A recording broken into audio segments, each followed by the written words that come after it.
All right. Good morning, everyone. My name is Matt Kozlowski. I'm a VP of Professional Services and Cybersecurity over at the Winslow Technology Group. Today, I'm super excited, joined by Ilya, and I can't pronounce your last name. I'm going to apologize for that. The No VP of worries. Product Management at Netwrix. Hey, Matt, thank you for having me here. Absolutely. Thank you for joining us.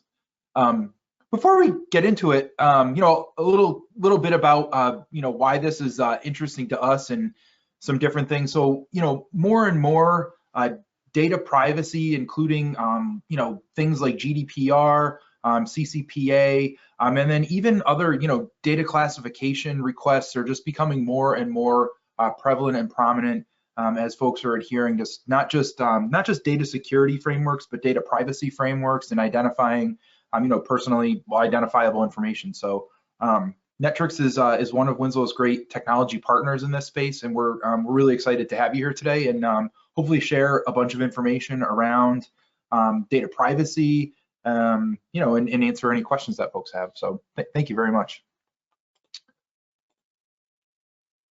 So we're just going to do a little overview, and then I'm going to turn it over to Ilya, who's going to talk about data security, data privacy, and kind of finding the right path. Then we'll wrap and have a little Q&A. A little bit about the Winslow Technology Group. So we are headquartered out of Waltham, Massachusetts. We have offices in New York and Charlotte.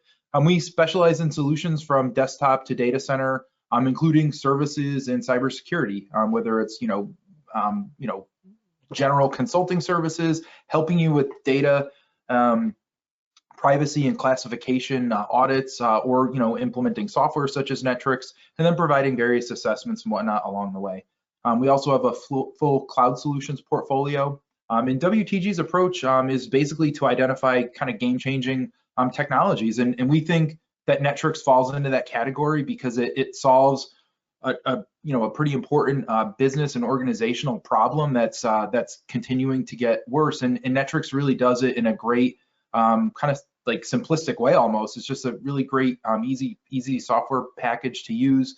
It covers data center to cloud, and really can be front and central to especially satisfying kind of the any data subject access requests, privacy concerns in your data classification projects. A little more about Winslow. So, we're a Dell Titanium partner, which is the highest level of partnership with Dell. We're a VMware Master Services Competency Partner. We're really proud of being the Arctic Wolf Partner of the Year for 2 years running, so 2020. We have a broad range of product services, certifications, and kind of industry awards and recognition. A little bit about our cybersecurity practice. So at Winslow, we use the NIST Cybersecurity Framework Core to really organize and put together and inform our decisions on the portfolio of products and services that we want to bring to our customers to help them protect their organization. So from identify to recover, we have products, services, and whatnot that can help you out there. And certainly Netwrix is a big part of protecting and detecting anomalies as it comes to data. With that, I'm going to turn it over to Ilya. Want to just give a little introduction about yourself, a little bit about Netwrix, and then we can talk a little bit about what we're going to talk about today. Absolutely. So I've been with Netwrix for about 7 years now, and working in the product management organization here. And in this role, I speak to our customers, our partners like yourselves, and basically to see and to learn what is going out there in the market, what are the needs that we can potentially serve better, how we can enhance our products and inform our decisions on the product strategy. So what we are trying to do today and what we are trying to achieve with this session is talk through the differences between data privacy and data security. I do hear a lot of confusion out there in my conversations. Where do you start? What is the primary thing? Is one driving the other? Is one actually superseding each other? Things like that. We'll talk about that. We will talk about how you can actually leverage the privacy regulations and Matt, please chime in here, because your input and your engagements with the Winslow clients, I think can be very valuable here. Mm-hmm. And we'll obviously segue into how you can use what you learn and how you can leverage products and services in making your organizations more secure. So let's dive in and talk about the differences between security and privacy. And on the very high level, when you think about data security, this is the exercise or the discipline of protecting the data that may impact, negatively impact the business outcomes. So when you talk to someone about data security, you can hear them about protecting confidentiality of the data, integrity, availability of the data. And it is really driven by the need to mitigate the risks or to manage the risks that the business has. And increasingly, organizations, owners, executives, board members recognize IT security, cybersecurity as part of the business risk management. Data privacy is a different beast. Data privacy is basically the individual's rights to be the owner of the information about them. And this information can be about what they are, like social security numbers, date of birth, name, physical address, things like that. Or this can be information about behaviors. How do they do something? What they are purchasing, what they are browsing on the web, how they are moving, and changing their geolocation, things like that. Data privacy and the rights for privacy very often includes things like the right to know what information the organizations are collecting about you, the right to know how this information is being used, the right to know if this information is being shared with the third party or being sold to the third party, and the right to know what exactly a business has collected about yourself. And then depending on the regulation, depending on the jurisdiction, it may also include rights to opt out. It may also include the rights to delete or correct the information that had been collected. And details will depend a lot on the jurisdiction. And as you know, this space has been changing dramatically in the last few years. So California is probably leading the charge here with CCPA, and most recently they voted for an extension of that, so there will be changes coming based on that new bill. There are bills on the floor being discussed or in different stages of adoption in a number of other states, New York and Massachusetts included in that. So the approach to ensure data security and to ensure data privacy, the approaches are different because of that difference in what these things are. Data security, you have seen Matt's slide with NIST cybersecurity framework. And if you look at these bullet points here, these are basically the NIST functions. You identify what you have, you identify what kind of risks you have. You protect your assets based on the risks and priorities that you have identified. You then want to make sure you have detection mechanisms in place and the incident response plan based on those detection mechanisms. And then finally, you need to have the plan and capabilities and processes in place to recover from any incident. And that includes not only data recovery or system recovery, but also the restoration of the business operations, and then updates to your security policies and processes to learn from the incident. With data privacy, basically, since this is the requirement of the regulation and this is the right of the individual, you start with informing those individuals about what kind of information you collect, and depending on the regulation, depending on where you are and who you are dealing with, you may need to obtain consent and you may need to manage that consent and things like that. You then implement the guidelines and processes internally for the responsible data use. And you will then need to update the processes and controls in your security realm, because privacy basically creates another business risk for you. If you don't adhere to the privacy regulations, if you don't comply, you may have consequences. You may be subject to fines or to legal action from those individuals.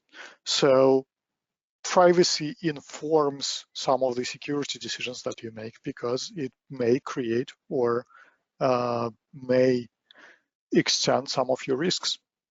And then finally, you need to make sure that you train the employees that handle personal information so that they understand what kinds of data they are dealing with, how they are dealing with it, what is the acceptable use, and so on and so forth.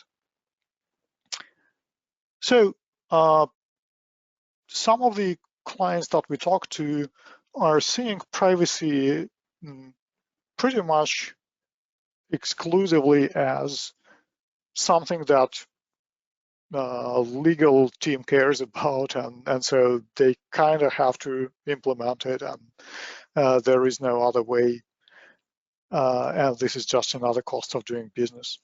However, some of the other companies that we talk to have mentioned one or several of these different ways how they are actually leveraging privacy as drivers to boost their business. And this is probably the most exciting slide that I have and that I wanted to share with you today, because hopefully this can help some of you to take it from the costs of doing business and bring that to the enabler of business.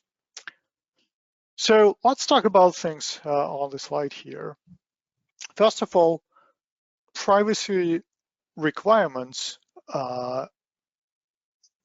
very often, as the base of those, they have the need to know what kind of information you have on the individuals and how this information is going through stages, how it is passing from operator to operator, how it is moving between the applications, what is the life cycle of that information.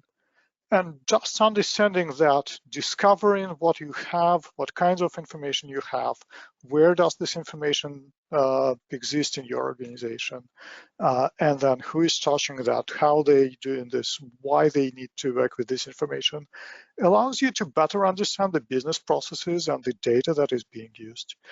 And this alone, and we have talked to our clients that told us that this helps them to optimize the business processes. Just by the fact of discovering and understanding what data they have, how it is being used, they were able to identify stale data. They were able to identify duplicate processes, some unoptimal ways how they had been treating data in the past. And so saving and making the organization more efficient overall. So there's definitely an opportunity there. This takes us to the next point here. So you're not only able to optimize the processes, but this allows you to improve the data management, identifying duplicates, identifying redundant information, better handling the retention of data allows you to save costs on the data storage. The same information about what you have, where you have it, who has access to that, actually makes you much more efficient in your security efforts as well. So not only for the privacy purposes, but overall visibility into what kinds of data is residing where and who has access to that gives you better understanding and better basis. So if we think about this in the NIST cybersecurity framework terms, that feeds into your identify bucket, and it helps you to identify your assets and identify your risks around those assets. And this is the core of the rest of the cybersecurity framework, because you cannot really protect what you don't know about. Other interesting applications of the privacy efforts that we have also heard from our clients on the right here are pretty interesting. So we heard some of the customers talk to us about how they were able to use the same technology they leverage for everything on the left, for data discovery, data classification, indexing, understanding what they have. They were able to leverage the same technology for enhancing their internal knowledge and retaining the organizational memory and knowledge, corporate knowledge, simply because the same technology they used for their security needs and for their compliance needs, they were able to use this for better metadata tagging, for enhancing searchability of the information in the environment. And again, this leads to better business processes. This leads to better business outcomes, which is great. And then the last on this list, but also quite important, is that depending on your industry, depending on your business, you probably are dealing with increased awareness, and this depends a lot on where you are in the world and what kind of business you are in. But privacy is becoming a competitive differentiator in a lot of cases. There are people, and potentially some of the examples would be from the technology side. So you can think of let's say messengers or internet conferencing platforms. For them, their ability to demonstrate that they care about their user privacy has been an important differentiator. And you have probably seen and read about the issues that Zoom had initially in the wake of everyone switching to the online. And you also have seen how they reacted, how they were able to build on top of that, how they were able to turn this around and actually demonstrate that, yes, they do care about user privacy. And this earned them trust and loyalty of hundreds of thousands of users globally. So probably this does not apply universally across all of the industries and across all of the businesses, but for some more than for others, this can be an important point in demonstrating that you actually not only claiming to be compliant with whatever regulation you have to be compliant with, but ability to show that your business cares about the customer privacy can become a differentiator for you, and increasingly so in the modern world. So privacy, like I said, feeds into the security needs, and definitely you will need to think about and to work through various stages and steps in your security strategy to ensure privacy as well. So I won't go through each of these bullets for sure, but there are security fundamentals that you have to cover, and then based on that you can do more interesting things. And both Netwrix and Winslow Technology Group are here to help you achieving that and to guide you through that journey.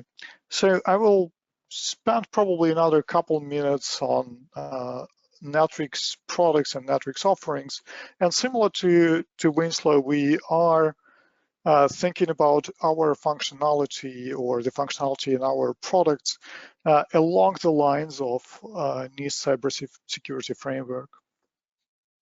So Netwrix data classification product allows you to quickly identify across the broad spectrum of data sources what kind of sensitive information you have in your environment, where it resides, and then combined with Netwrix Auditor product, together we are able to tell you what is at risk, who has access to which sensitive information, and is anything overexposed and things like that.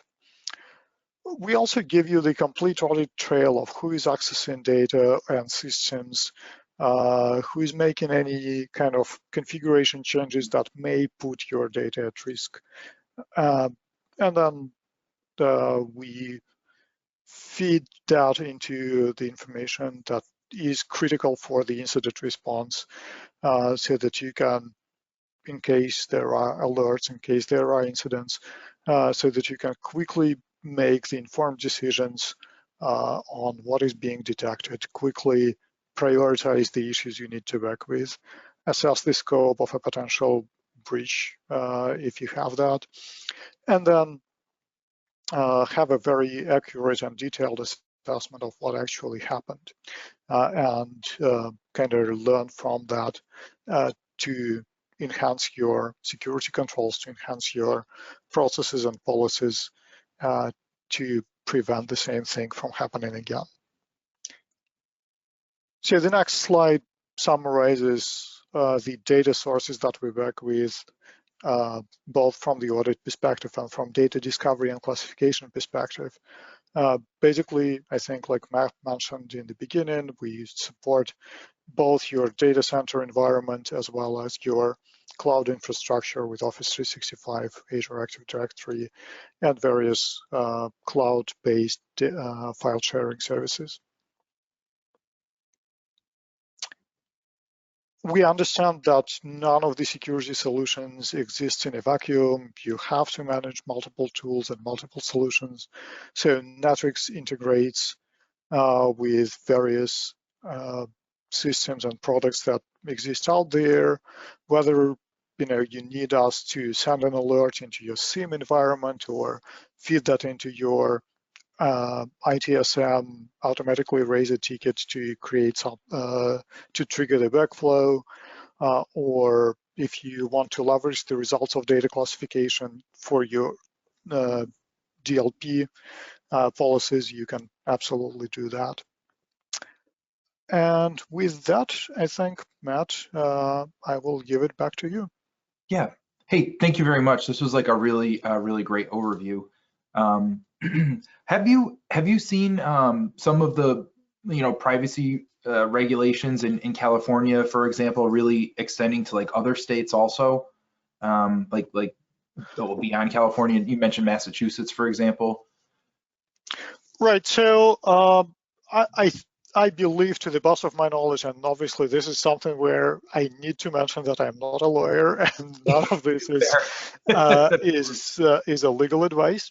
But a couple things here. First of all, a lot of states are either adopting some sort of privacy regulation today, or there are bills on the floor being discussed that will almost certainly, with in some shape or form, become the regulation in the near future.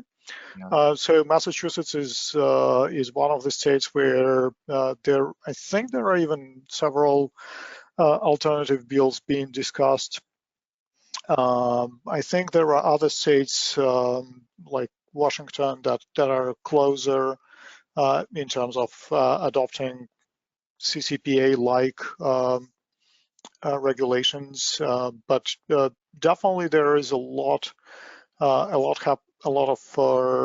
that conversations going, and not only on the state level. Definitely there are several competing proposals on the federal floor as well.